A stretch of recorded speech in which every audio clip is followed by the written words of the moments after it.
Mom said, "We're funding college for your sister's kids. Yours can learn from YouTube."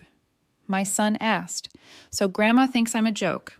I quietly moved one account out of their names. Next morning, Mom texted, "Why did the bank say we have zero access?" Then the calls started crying, begging, panicking. I'm Tamara. I'm 38, a bookkeeper, and a single mom to a 15-year-old named Evan. I'm the older daughter. My sister Maya is 2 years younger, married to Dan, and has twin girls who are 12 and a boy who's 9. Our mom Ruth is the axis of the family. If there's a family group chat, she runs it. If there's a family plan, she announces it. We were at her house for Sunday dinner, meatloaf, mashed potatoes. Evan was picking at peas, and I was scanning the mail pile on the counter because Mom always drops bills there like a still life. Snorts. The news was on low in the background, some segment about college costs. Mom said like she was reading a weather report. "We've decided we're funding college for Maya's kids. We'll get their 529S topped off early. It's smarter compounding." I looked up.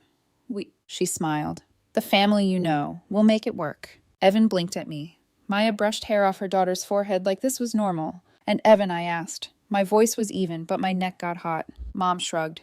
"There's YouTube. There are cheaper options. He's practical, right? He'll figure it out." Evan stared at his plate. I heard my own heartbeat in my ears. I tried to swallow, and it felt like swallowing a stone. It's not like this came out of nowhere. In our family, there's always been a lane. I was the reliable one, the helper. At 16, I had a job and paid my phone bill. Maya got to find herself and took a gap year that stretched into 3, while Mom paid her rent just until she gets stable. Dad passed away 3 years ago. He left a small life insurance payout and a note about helping the grandkids scribbled on a yellow legal pad.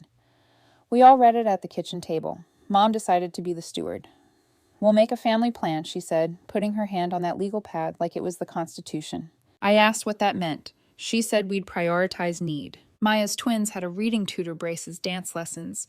Their expenses always seemed urgent. Evan's expenses were framed as nice-to-haves. When I asked if the fund could cover Evan's AP exam fees, Mom said, "He's so smart. He'll pass without paying for the test." I make decent money, but it's not fantasy money. Rent, car insurance, orthodontist. Yes, Evan needs braces too. Groceries, uniforms for his robotics club. I keep a spreadsheet. I don't buy lattes. I don't go on vacations. Early on, when my credit was shaky, Mom helped me open a savings account at her credit union. She added me to her branch so I could get a better rate, and she kept herself and Maya as authorized eyes. It was a weird arrangement, but I was 22, and just happy to have a safe place to build savings. Over time, I earmarked that account as Evan's future. I told my mom that was the plan. She nodded like she approved. Little withdrawals started. "We'll put it back," Mom would say. "The twin summer camp deposit is due, or Dan's truck needs a fix. He needs that for work." Small amounts like $150 here, $300 there. Sometimes she'd tell me after. Sometimes not until I saw the transfer and asked. I'd get a "we're family" text and an explanation with too many emojis. I told myself it was fine. I told myself they'd make it right later. I told myself we were a team and team share. I said nothing when birthdays for the twins got iPads and Evan got a hoodie. I said nothing when Mom cooed over a new ballet recital, and then told Evan, "Community college is really great. Lots of kids go." Last year, Evan joined the robotics team, and he lit up. He ran our ancient printer, making parts lists. He watched videos, yes, on YouTube, but also took notes, built prototypes with cereal boxes. He stayed up late with his math homework because he was motivated for the first time in a way that didn't involve gaming. He asked me how 529S worked, and I told him, and then I told him the truth. We've got some money saved. It's not a lot. We're doing scholarships. We're going to be okay. Mom heard him talking about college once and said he should consider a trade. Plumbers make good money. Dan chimed in. He can start at my shop at 18. Evan was polite, but I saw his face fall. 2 weeks before the Sunday dinner, I had asked Mom if the family fund could match what I'd put in his savings this year. I showed her my spreadsheet.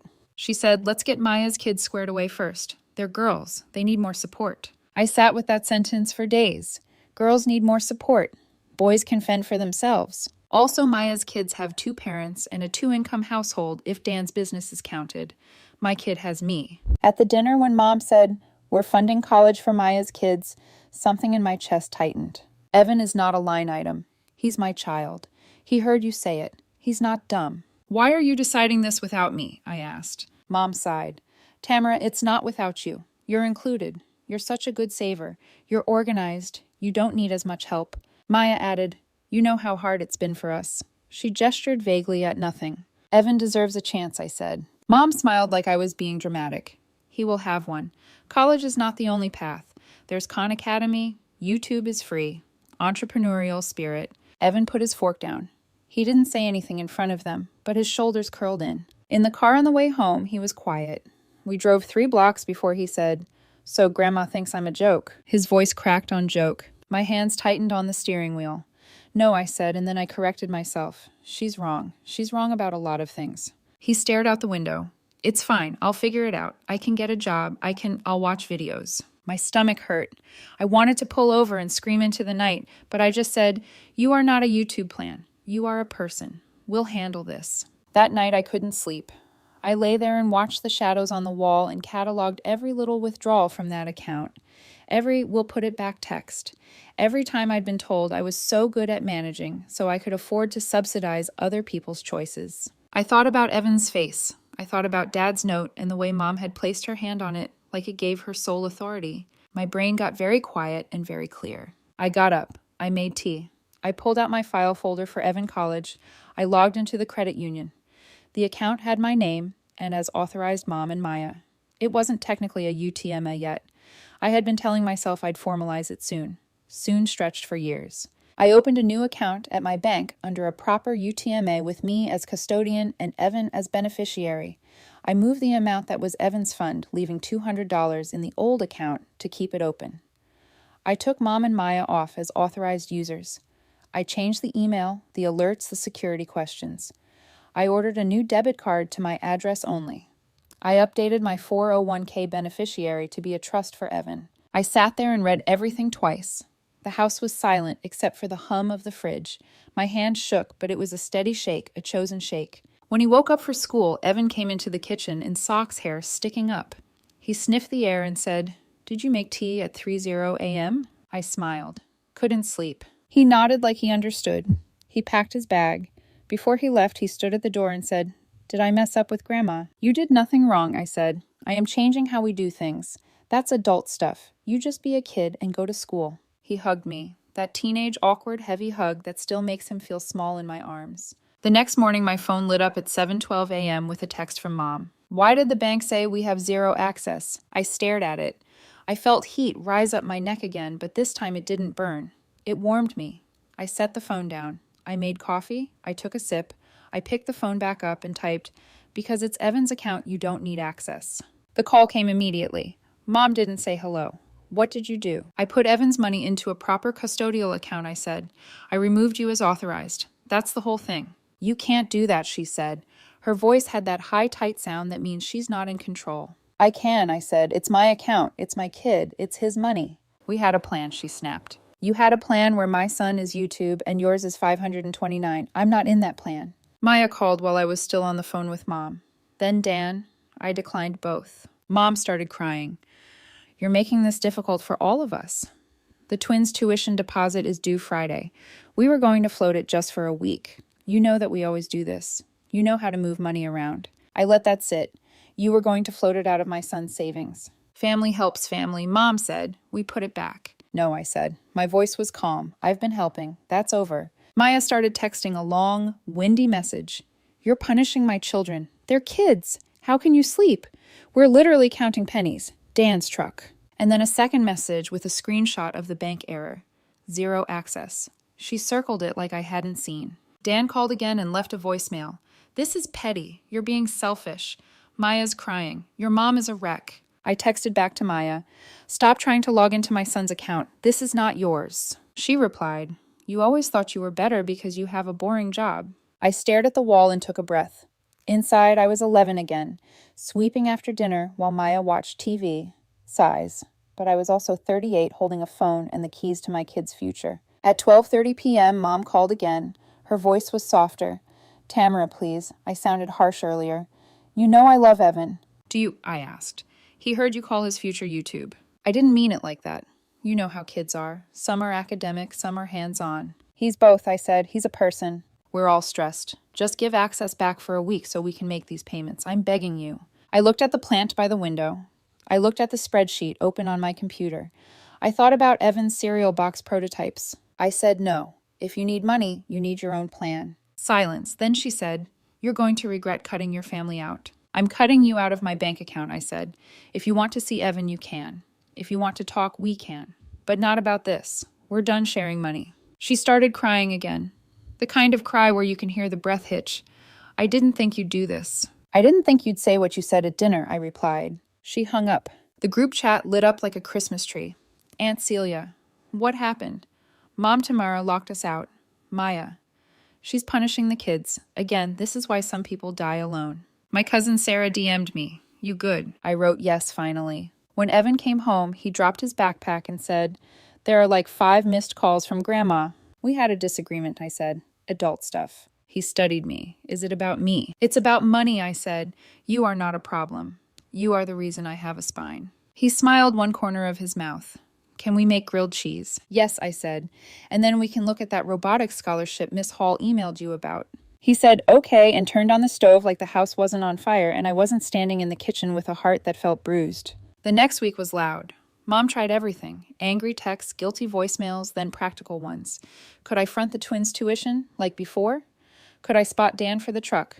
Could I just temporarily restore my view access so we can submit numbers for FAFSA? I didn't reply to most. When I did, I wrote short, clear sentences. "No, I'm not doing that. Please stop asking." Maya put up a Facebook post about family who abandon you when you need them. She tagged me.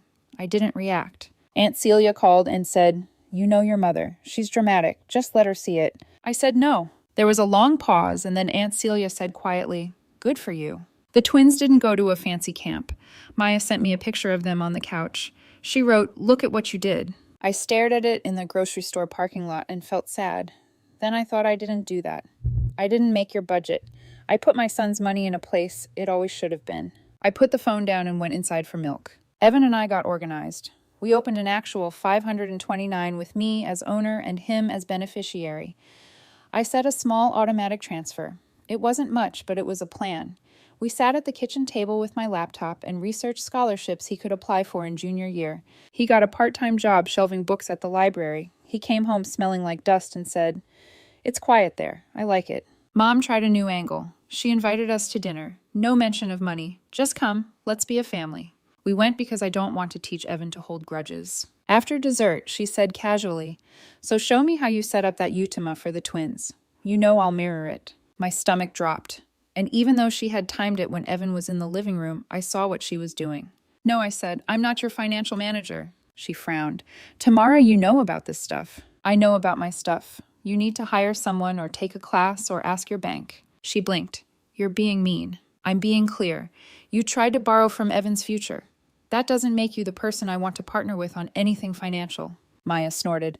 "Oh my God, Lady Boss makes a boundary." I shrugged. "Yep." We left early. In the car, Evan said Grandma asked you for help setting up the same thing you did for me. "Mm-hmm. That's wild," he said. He looked out the window and then said, "I'm proud of you." My eyes stung. "Thanks, kid." A week later, Mom texted a longer message. It was almost an apology. "I shouldn't have said what I said. I don't think Evan is a joke. I was careless. I was thinking about the twins. They need me. I've always had to help Maya more." She didn't mention the account directly, but she said, "We should find a way to be a team again." I wrote back, "We can be a family, not a financial team. You don't speak about my son's future like that again. If you want to see him, you show up, you cheer him on, and you respect my boundaries." She sent a thumbs up, then a heart, then a K. Evan's robotics team made it to regionals. Mom came. She sat on the bleachers and clapped. She brought the twins. At one point, she leaned over and said, "He's really good at this." I nodded. I didn't say I told you so. I didn't say anything. I just watched my kid be happy and kept my hands on my own lap where they could not transfer money or permission I didn't owe. A month later, Mom asked me for coffee. We sat at a corner table. She looked tired. She said, "I've been thinking. I got scared. I used to fix things with money. I forgot it wasn't all mine to fix. I'm trying to do better." "I appreciate you saying that," I said. I did. I also kept my guard up. She asked, "Can we put past stuff behind us?" "We can move forward," I said, "but not back to the way it was. Here are my rules. You don't get access to my accounts. You don't touch anything with Evan's name. You don't shame him or steer him according to your budget. You can love him and cheer him. You can help if you want, but you don't get a vote." She nodded slowly. "Okay, then do you think we'll be okay?" "I think we will be different," I said. When I left the coffee shop, I texted Evan a picture of a nearby college's flyer in the window. He sent back a grinning selfie from the library with a stack of books taller than his head. He wrote, "I got the robotics scholarship application. Miss Hall said my essay is good." I stood on the sidewalk and breathed. For the first time in a long time, the air didn't feel heavy. The moral is boring, but real. If someone shows you that their budget for you is zero, set your access to zero. Family is not an excuse to erase your child's future. My son is not a community piggy bank. He is a person, and I am his mother.